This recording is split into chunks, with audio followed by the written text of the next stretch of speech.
Morning students. तो कल history का थर्ड चैप्टर मैंने आधा पढ़ाया था। तो हमने कल क्या क्या देखा था। Establishment of east India company देखा था। ब्रिटिश एंड मराठास की जो वॉर हुए थे, 3 वॉर हुए थे उनके बीच, और वो देखा था। 3 वॉर में से 1 वॉर मराठास जीते थे और 2 वॉर ब्रिटिशर्स जीते थे। इस तरह वो हमारे मुंबई में, उनका सेंटर पॉइंट मुंबई था और मुंबई में घुसने के बाद धीरे धीरे पूरे इंडिया पे उन्होंने अपना एम्पायर बना लिया। ठीक है, अब हम देखेंगे इफेक्ट्स क्या क्या हुए ब्रिटिश रूल से, क्या क्या हमारे इंडिया में उसके इफेक्ट गिरे, वो हम पढ़ेंगे। तो पहला पॉइंट है उसमें dual government. Robert Clive in 1765 introduced the dual government system in Bengal. The company undertook the work of revenue collection, whereas the Nawab of Bengal had to maintain law and order. This was known as dual government system. ठीक है, तो government system 2 तरह की बनाई गई। 1765 में जो Robert Clive थे उन्होंने ड्यूअल गवर्नमेंट बनाया। कहाँ पे? बंगाल में।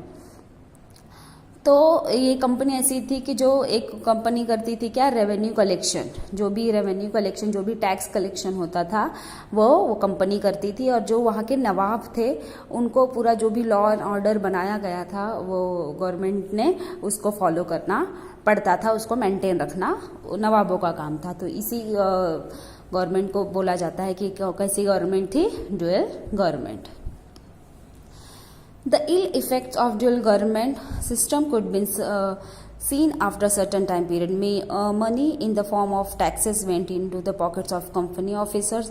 The monopoly of trade in India was given to East India Company, and hence many trading companies in England envied them.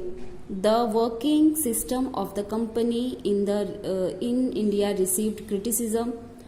In England, and British Parliament introduced some important laws and keep control over the company. तो Britishers ने क्या किया था कि east India company उन्होंने बनाई और उन्होंने डुअल गवर्नमेंट बनाया, जिसमें उनका क्या था, टैक्स कलेक्शन, रेवेन्यू कलेक्शन वो करते थे। तो उससे क्या होता था कि जो भी टैक्स कलेक्शन वो करते थे वो सारे पैसे ऑफिसर, जो ब्रिटिशर ऑफिसर्स थे, उनके पॉकेट में जाने लगी। जिससे क्या हुआ, सारा मोनोपोली, मतलब पूरे मार्केट में जो ईस्ट इंडिया कंपनी ब्रिटिशर्स की थी वो टॉप पे आ गई, उसका मोनोपोली हो गया। मतलब वो अपने हिसाब से मार्केट चलाने लगी। ठीक है, तो ऐसे कंपनी का एनहांसमेंट हुआ। उसके बाद हम देखेंगे, उसके बाद parliamentary laws. According to the Regulating Act of 1773, the Bengal governor came to known as the Governor General. According to this act, Lord Warren Hastings became the Governor General of India. He got right to control policies of Mumbai and Madras province. A committee of 4 members was set up to assist him. अब जो parliamentary laws थे, तो 1773 में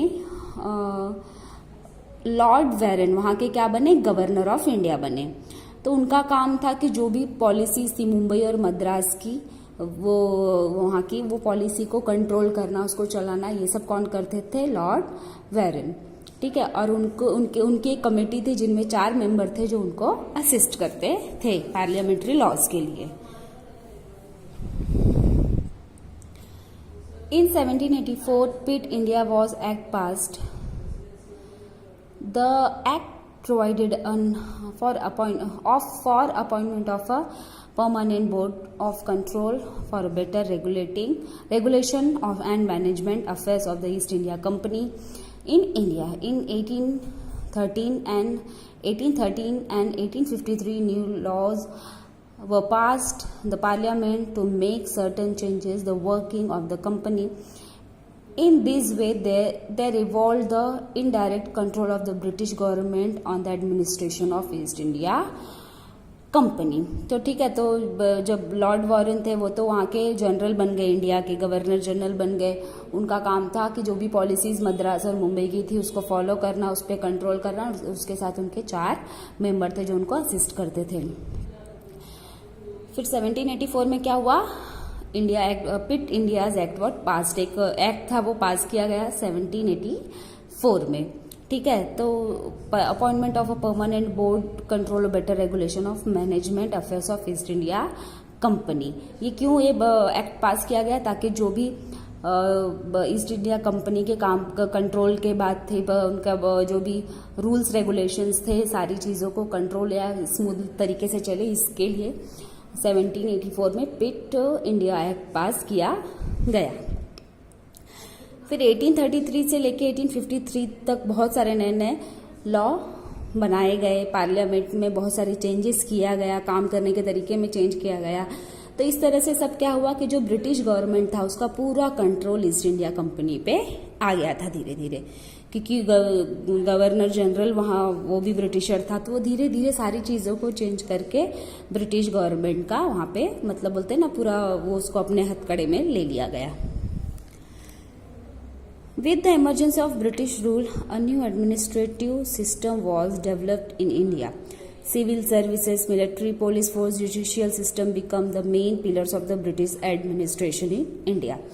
तो जब British government का जो administration east India company में ज़्यादा आ गया, तो उनके 4 पिलर थे, वो 4 पिलर थे जिस वजह से वो अपनी ईस्ट इंडिया कंपनी में काम करते थे एडमिनिस्ट्रेशन का। तो उनका 4 पिलर क्या क्या था?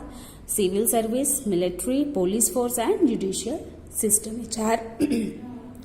ये 4 पिलर थे किसके? ब्रिटिश एडमिनिस्ट्रेशन इन इंडिया के। तो ये चारों पिलर के बारे में हम पढ़ेंगे। अगर आपको पूछा गया कि ब्रिटिश एडमिनिस्ट्रेशन ऑफ इंडिया के जो थे उसके 4 पिलर कौन थे, तो था civil service, military, police force and judicial system. Next हम उसके चारों पिलर के बारे में पढ़ेंगे। तो पहला पिलर है civil services. To strengthen the British rule in India there was a need of there was a need of bureaucrats. Lord Cornwallis introduced a bureaucracy. Civil services become an important part of British government. He restricted the private trade carried by the company officers, and this purpose he increased their salary. ठीक है sir. तो जो government से related वहाँ के जो civil British के जो ये थे लॉर्ड कॉर्नवेल्स, उन्होंने एक चीज़ इंट्रोड्यूस की। उन्होंने कहा कि जो भी प्राइवेट मार्केट है वो मार्केट में ज़्यादा बिजनेस होना नहीं चाहिए, जो भी बिजनेस हो किसका होना चाहिए? सिविल सर्विसेज का होना चाहिए। जिस वजह से क्या होता था, वो काफ़ी जो सिविल सर्विसेज के ऑफिसर्स थे उनकी सैलरी बढ़ाते थे और उनको मतलब यही दिखाते थे कि जो भी प्राइवेट चीज़ें हैं उसमें ज़्यादा ट्रेड नहीं हो। रेस्ट्रिक्शन लगा दिया था उन्होंने प्राइवेटाइजेशन पे। उनको मतलब गवर्नमेंट सर्विस हो वही ज़्यादा से ज़्यादा चले, क्योंकि उस वक्त गवर्नमेंट भी ब्रिटिश की थी।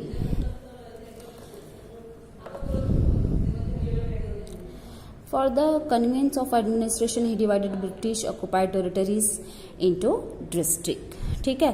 तो उसके बाद धीरे धीरे उन्होंने जो भी टेरिटरीज ऑक्यूपाई की थी ब्रिटिशर्स ने उसको धीरे धीरे डिस्ट्रिक्ट में कलेक्ट किए। फिर district collector was the chief district administration.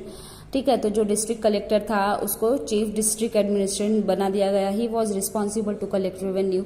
और वो जो chief of district collector administration का था वो किसका काम क्या था? रेवेन्यू कलेक्ट करना। ये सारा गवर्नमेंट अपने हाथों में काम ले लिया था, क्योंकि गवर्नमेंट उस वक्त किसकी थी? ब्रिटिशर्स की थी।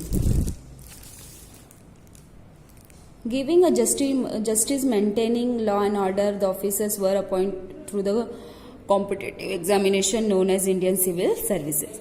तो वहाँ पे जिन लोगों को अपॉइंट किया जाता था उनका एक एग्जाम होता था कंपटीशन वाला। तो उस एग्जाम को ICS मतलब सिविल इंडियन सर्विसेज के नाम से जाना जाता था।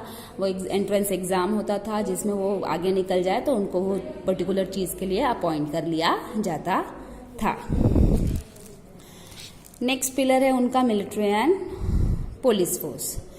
The duty of military was safeguard the British occupied region of India, acquired new territories to break down and revolt against the British in India, to maintain law and order, the country was duty of police of the force.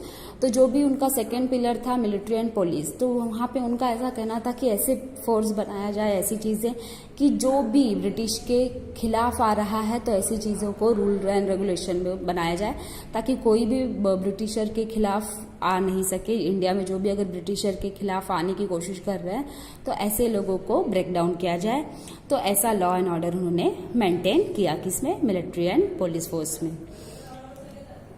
After that judicial system, ठीक है, third one is judicial system. The British established a new judicial system in India was on the basis of the judicial system in England. तो judicial system जैसे हमने civics में भी पढ़ा था कि हमारा जो सिस्टम है पार्लियामेंट का काफ़ी कुछ इंग्लैंड से मैच होता है, क्योंकि वो उनकी पॉलिसी हमारे यहाँ आज भी देखने को मिलती है हमारे इसमें कॉन्स्टिट्यूशन में। तो जो ब्रिटिशर ने थे उन्होंने नया रूल बनाया, सिस्टम जो भी ऐसा सिस्टम था जैसा उनका इंग्लैंड में था, उसके बेसिस उसके अकॉर्डिंग उन्होंने नए रूल्स बनाए किसमें, जुडिशियल सिस्टम में। Every district had two civil and criminal court to solve the local cases. तो हर डिस्ट्रिक्ट में 2 कोर्ट बनाया उन्होंने, एक सिविल कोर्ट एक क्रिमिनल कोर्ट, ऐसा चाहे ताकि वो जो भी वहाँ के पर्टिकुलर डिस्ट्रिक्ट या एरियाज के लोकल केसेस हैं वो वहाँ पे जाके सॉल्व हो जाए। For reconsideration for their judgment a high court was establish. ठीक है, फिर उस चीज के ऊपर उन्होंने कौन सा कोर्ट बनाया, हाई कोर्ट। मतलब पहले उन्होंने 2 कोर्ट बनाए थे हर डिस्ट्रिक्ट में, सिविल एंड क्रिमिनल, उसके बाद उन्होंने बनाया हाई कोर्ट। ठीक है, तो ये उनके पिलर्स के बारे में हमने पढ़ लिया। कौन कौन सा था, civil services, military and police and judicial system. ये 4 पिलर थे कौन से गवर्नमेंट के, ब्रिटिश गवर्नमेंट के एडमिनिस्ट्रेशन सिस्टम के। ठीक है, उसके बाद है इक्वालिटी बिफोर लॉ।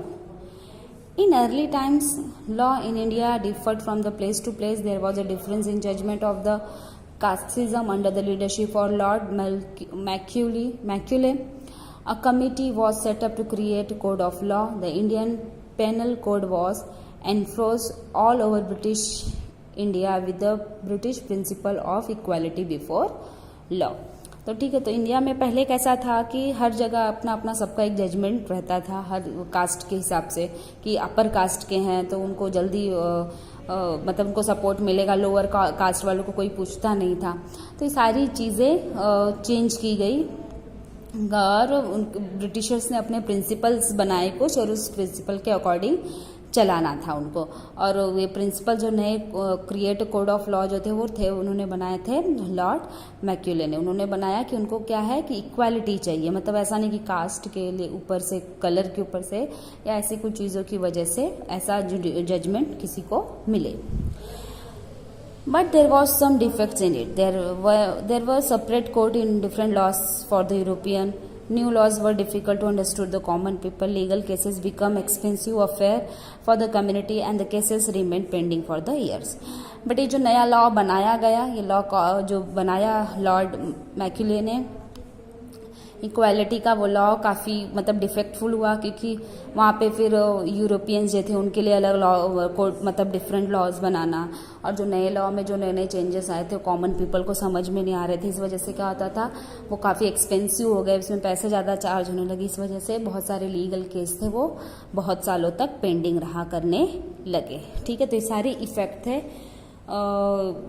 ब्रिटिशर्स के जो उन्होंने रूल किए, और वो ब्रिटिशर्स के रूल करने के बाद जो इफेक्ट आए हमारे इंडिया पे आए थे।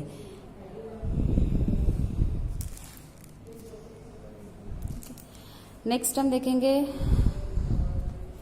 Economic policies of British. ठीक है, तो उनका हमने सिविल सर्विस का सब देख लिया, उनकी कैसे कैसे पॉलिसीज उन्होंने हर चीज़ में चेंज किया, हर चीज़ में मतलब वो अपनी पॉलिसी डाल देते थे। अब इकोनॉमिक पॉलिसी ऑफ ब्रिटिश का देखेंगे हम। Since the ancient times they were invention in India, many inventors settle in India and were absorb the Indian culture. Even though they had rule here, they never made any changes in the basic Indian economic system. The Britishers were an exception.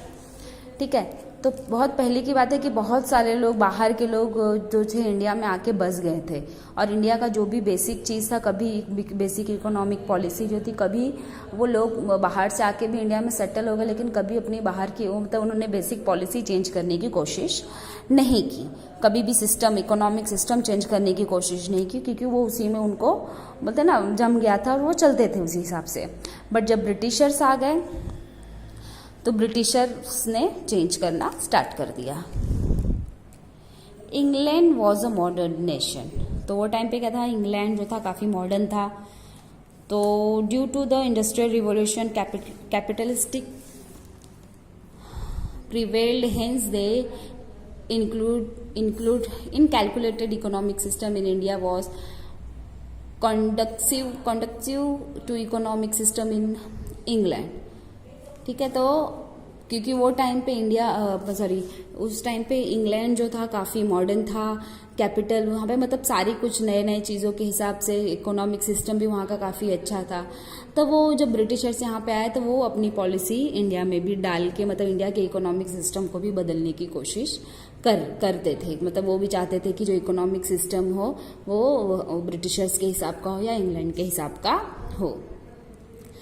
Due to this, Britishers gained economic benefit. India started facing economic exploitation। ठीक है, तो जब Britishers अपना economic system के हिसाब से चलाने लगे तो ये सारा फायदा किसको होने लगा, ब्रिटिशर्स को, और जो इंडियंस थे उनको आगे प्रॉब्लम्स क्रिएट होने लगी बहुत सारी। सारा फायदा सिर्फ ब्रिटिशर्स को मिलता था। तो आज के लेक्चर में मैं इतना ही करती हूँ। नेक्स्ट लेक्चर में हम आगे के पॉइंट्स पढ़ेंगे, लैंड एंड रेवेन्यू का पॉलिसी पढ़ेंगे। ठीक है, और आज का जो हमने पढ़ा वो जो इफ़ेक्ट्स हुए जो उन्होंने लॉ नए नए लगाए बदले हमारे इंडिया के, वो सारे लॉ वो अपने ब्रिटिशर्स ने अपनी बेनिफिट के लिए बनाया, और जो भी लॉ बनाया उससे उनका ही बेनिफिट होता था, चाहे वो लोकल मार्केट में हो, चाहे जुडिशियल सिस्टम हो, चाहे इकोनॉमिक पॉलिसी हो, हर चीज़ में ब्रिटिशर्स ने अपना रूल लाया, इंग्लैंड का रूल लाया, वो बेसिस पे चेंजेस किया, और सारा फायदा सिर्फ ब्रिटिशर्स को होता था। इंडियंस को बाद में प्रॉब्लम क्रिएट होने लगी उससे। ठीक है, आगे की पॉइंट्स हम बाद में नेक्स्ट लेक्चर में देखेंगे। Okay, thank you.